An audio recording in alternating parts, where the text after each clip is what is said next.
Değerli Aktan, aslında bugüne dair konuşmak istediğimizde tabloya baktığımızda çok fazla art arda gelişme yaşandı. Biz biraz son Demirtaş'ın hukuk tutukluluğuna dönük ihlalle ilgili, AİHM'in ihlal kararı ile ilgili yapılan itirazla başlayalım istiyoruz.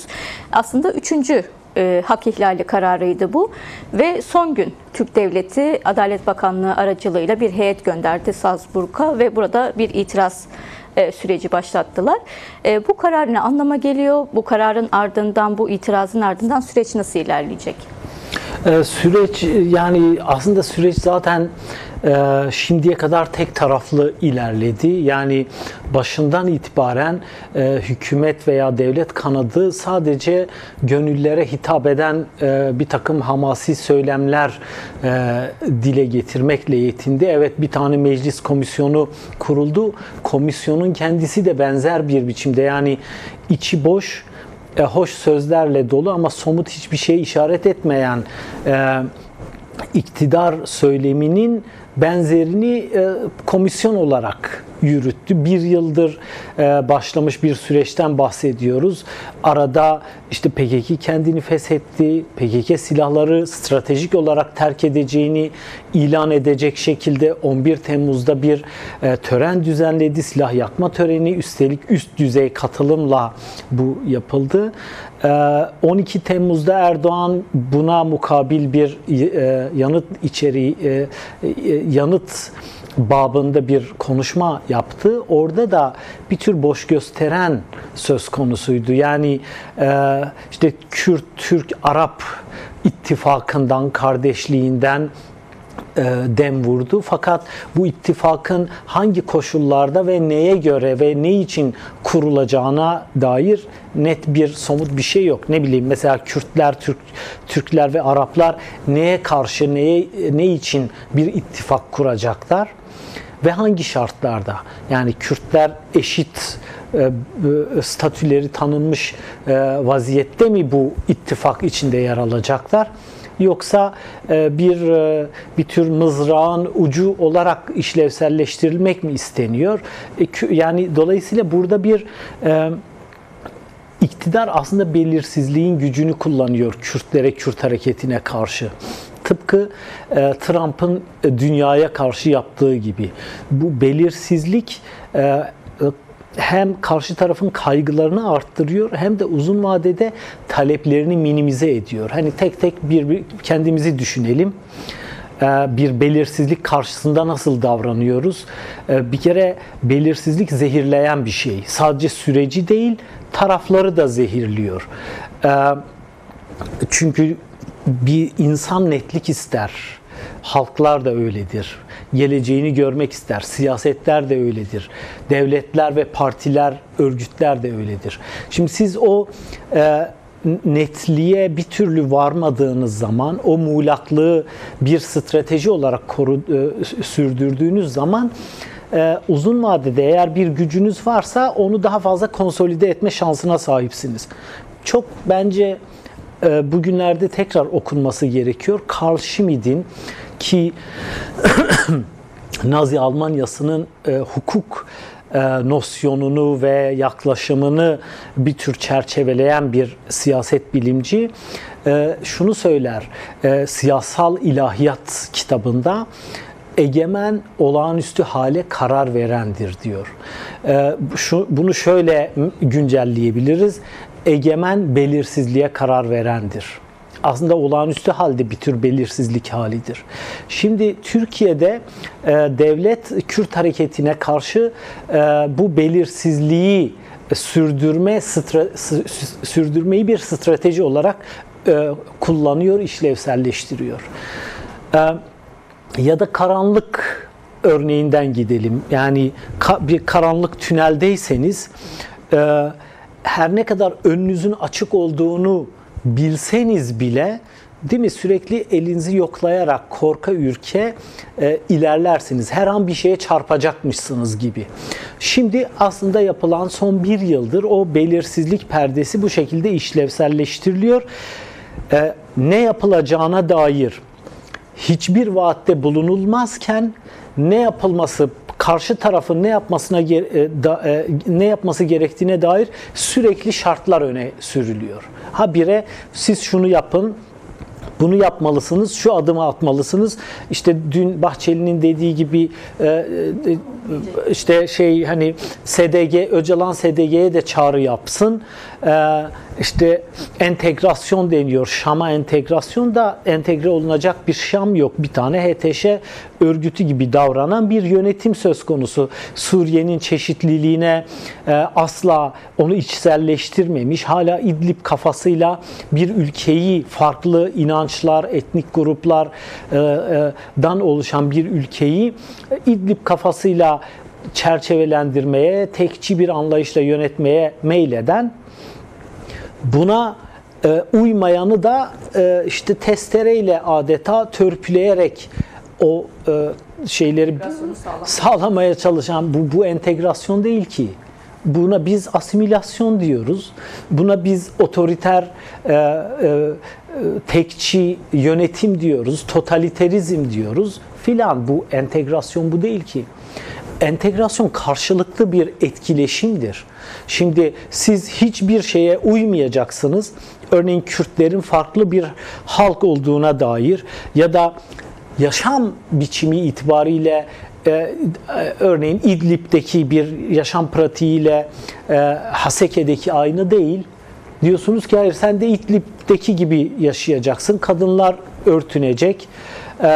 İşte kadın erkek eşitliğini öngören hiçbir kurum, kuruluş, yapı olmayacak. Bu entegrasyon değil ki. Bu zapturapt altına almak. Aslında Kürtlerin zorlandığı, iteklendiği yer bu. Evet. Şimdi özür dilerim. Başa geri dönelim. Belirsizliğin gücü. Şimdi halen bir yıl geçtiği halde bakın mesela komisyonun pratiğine bakalım. Evet, çeşitli isimler, kurumlar dinleniyor filan. Ama somut hiçbir şey oradan da çıkmıyor. Normalde bu komisyon niye kuruldu? 12 maddelik Numan Kurtulmuş'un komisyon kurulduğu gün, daha doğrusu ilk toplantısında ilan etti. Bu komisyonun amaç, yol haritası ve işlevi ne dair. Orada aşağı yukarı somut şeyler var. En somut ve en öncelikli şeylerden biri 11 Temmuz'da PKK'liler silahlarını yaktılar ve fakat geri dönmediler Türkiye'ye. Siz şimdi öncelikle bunun altyapısını hazırlayacaksınız. Yok. PKK'yı de ya da silah bırakanları da askıda tutan, süreci de askıda tutan bir belirsizlik denklemi. Yani evet, zaten mesela TCA'nın yürüyüşü 1 Ekim 7 Ekim tarihleri arasında yaptığı yürüyüşün başlangıç gününde TCA aktivisti Sabah Tuncel bir açıklama yapmıştı ve orada söylemişti. Demişti ki demokratik toplum, yani barış ve demokratik toplum sürecinden bahsediyoruz ama bu sürecin özellikle demokratik toplum süreci bizimle ilgili olan süreç. Bizim örmemiz gereken, inşa etmemiz gereken süreç. Tabii. Şimdi haliyle gerçekten zaten hani sizin de bahsettiğiniz zorluk ya da bugün devletin bu kadar rahat hüküm sürüyor olması, kendi belirsizliğini bu kadar rahat devam ettirebiliyor olması biraz da aslında bu yapıdan kaynaklanan bir şey. Yani bu toplumsal yapıdan kaynaklanan da bir şey. Siz nasıl görüyorsunuz? Yani hani bununla ilgili bir değişime de kapalı olarak mı görüyorsunuz? Şöyle, şimdi ben açıkçası Kürt toplumunun ve Kürt siyasal aklının devletin son 10 yılda ördüğü stratejiye henüz yanıt geliştiremediğini düşünüyorum.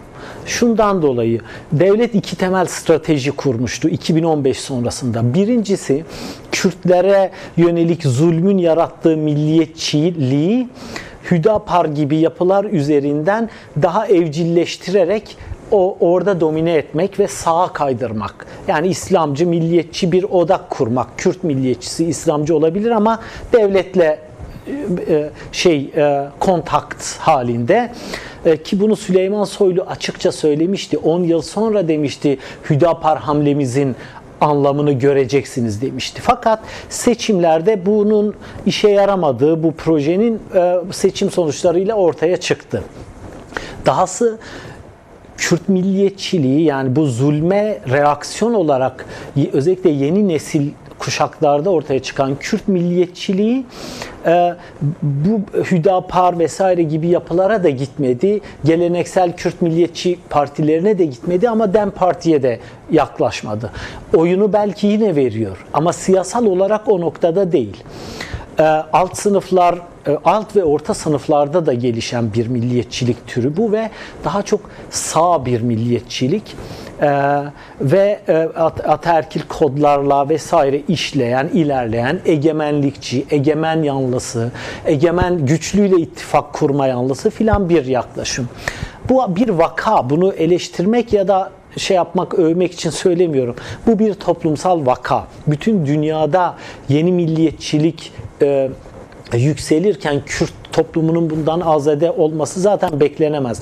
Ama önemli olan siz siyasi hareket olarak buna nasıl yanıt veriyorsunuz? Şimdi bu birinci şeydi. Devletin birinci çöken projesiydi. Milliyetçiliği, Kürt milliyetçiliğini işlevselleştirmek veya evcilleştirecek bir yapı altında tutmak. İkinci projesi ise bir tür balona hava verir gibi şişirilmiş bir yeni orta sınıf. Şehrin dinamiklerinden, oradaki o sınıfsal geçişkenliklerden filan koparılmış ve yeni mimari yapı içinde bir tür ucube yapılar içinde bir araya getirilmiş devasa bir tırnak içinde orta sınıf. Bu orta sınıfın yapısı işte Kürt hareketinin önündeki en büyük şu anda sınav. Bu orta sınıfa Kürt hareketi daha çok alt orta sınıfların içinde örgütlü, çünkü kendisi de öyle. Yani hani baktığınızda Kürt hareketinin, Türkiye'deki Kürt hareketinin işte şeyi saymazsak siyasi elitleri, yani ne bileyim belediye eş başkanları, milletvekilleri vesaire, onları saymazsak hemen hepsi, ki milletvekillerinin de çoğu alt sınıftan gelmedir. Alt sınıftır ve o şişirilmiş, sübvanse edilmiş devlet tarafından yeni orta sınıfı kendisinin siyaset alanı olarak görmüyor. Hatta haddim olmayarak şunu da söyleyeyim, kadın hareketi de, Kürt kadın hareketi de, TCA'dan bahsettiğiniz için söylüyorum, mücadelesini köyde, işte yoksul mahallelerinde filan yürütüyor. Bizim köyde ya da Yüksekova'nın herhangi bir mahallesinde artık bu hareket sayesinde bir erkek kolay kolay bir kadına, eşine, kızına ya da herhangi bir kadına kolay kolay dil ve el uzatamaz. Yani hakkından gelinir. Hani orada bir Kürt hareketi olmasa bile o toplumsallık, o siyasallaşma var. Fakat yeni orta sınıfta öyle bir bent yok, öyle bir mekanizma yok. Çünkü hem orta sınıfın kendi içinde henüz bir feminist ya da kadın hareketi oluşamamış. 10 yıldan bahsediyoruz. Son 10 yılın şişkinliği. Ne de Kürt hareketi orayı henüz bir mücadele sahası olarak görüyor ya da oraya intibak ettirmiyor. Aksine üstelik bu çok işbirlikçi bir sınıf. Yani DEM Parti'nin siyasi elitleriyle de çok canciğer kuzu sarması oluyor. AKP'nin siyasi elitleriyle, yerel bürokrasiyle, eşrafla vesaire de. Bu, şimdi siz eğer diyelim ki bu süreç olmadı, geri tekrar mahallenize ve siyasal alanınıza döneceksiniz. Değil mi? O siyasal alanda siz devletin yeni saldırılarına, yeni ideolojik, bu illa askeri, polisi olmak zorunda değil, buna karşı neyle yanıt vereceksiniz? Şimdi Kürt hareketi ve Öcalan stratejik olarak silahlı mücadeleyi bıraktığını ilan ediyor. Biz artık silahı bir mücadele aracı olarak kullanmayacağız diyor. Ve bu tarihi bir adım. Fakat peki buna mukabil her şey bitti ve artık herkes evine mi dönecek? Değil mi? Öyle bir şey yok. Çünkü berhadan jiyane, hayat mücadeleyle örülüyor. Bu Kürt, özellikle de Kürt toplumu açısından bu böyle. Fakat ne yazık ki bu belki de sürecin akamete uğrayacağı kaygısıyla da herkes bu süreçte, bu boşluk alanında son bir yılda evveliyatı da var. Ne kadar kariyer yapabilirsem onu bir yapayım. Ne kadar mülk edinebilirsem onu yapayım. Sur'un en tarihi bilmem hanlarını bir kafeye çevireyim. Orada şunu yapayım. Böyle bir tuhaf bir yozlaşma yaşanıyor. Ben dedim ya size 2003'te tanık olmuştum. O zaman da 99-2004 arası çatışmasızlık dönemi söz konusuydu ve o belirsizlik döneminde de böylesi bir yozlaşma olmuştu. Çeşitli önerileri, önermeleri olan kişilerden biri zaten baş müzakereci olarak görünen Abdullah Öcalan ve şu an hala belli anlamda tecrit de devam ediyor onun üzerinde. Ancak komisyonun yakın zamanda onunla görüşme konusunda da bir tartışması da var. Uçum Başdanışman, Cumhurbaşkanı'nın Başdanışmanı Uçum bu konuda yazı yazdı. Dün Bahçeli bu konu için çekinilecek bir husus dedi. Görmüyorum dedi. Şimdi bir yanıyla aslında bu görüşmeler bahsettiğiniz konudaki tartışmalara da canlandıracak bir görüşme trafiği olabilir bir yönüyle. O yüzden de sormak istiyorum. Yani hani son birkaç dakikamız bu arada hani biraz programımızın sonuna da geldik ama bu görüşmenin yapılması, bu tecritin kaldırılması süreç açısından nasıl bir önem arz ediyor? Vallahi şöyle, ben kusura bakmayın bu arada esas bu güncel meseleyi tamamen pas geçip başka bir yapısal soruna odaklandım. Kusura bakmayın. Yok, tartışmalar açısından fakat değerli. o da yapısal bir mesele, yani onu tartışmak gerekiyor diye bu kadar uzattım. Lütfen kusuruma bakmayın. İmralı tecriti, Öcalan üzerindeki tecrit aslında fiziki bir tecritten ziyade Öcalan'ın fikriyatının kamuoyuna aktarılması üzerinde bir tecrit. Yani Öcalan'ın bedensel olarak da kendisinin de öyle hani gideyim Urfa yaylalarında yaşayayım filan, elbette böyle bir hakkı da olmalı, umut hakkı bağlamında, ama esas üzerinde tecrit uygulanan şey Öcalan'ın fikirleri. Hali hazırda hala iktidar Öcalan'ın fikirlerinin belli bir kısmına ancak yapabiliyor. Yani işte PKK'nin feshi, silahların bırakılması, giderek işte hadi SDG ile ilgili de bir beyanatta bulunsun diye işte bir heyet gitsin filan gibi, hani Öcalan'ın fikirlerini sürekli filtrelemek isteyen bir iktidar var. Halbuki Öcalan'ın fikirleri ya da fikriyatı bütünlüklü olarak kamuoyuna yansıdığında Öcalan'ın sadece meseleye bu süreç bağlamında bakmadığı, çok tarihsel bir arka plandan tutup çok uzun bir geleceğe bir yaptığını, bir ışık tuttuğunu Kürt kamuoyu da görmüş olacak. Türkiye kamuoyu da görmüş olacak.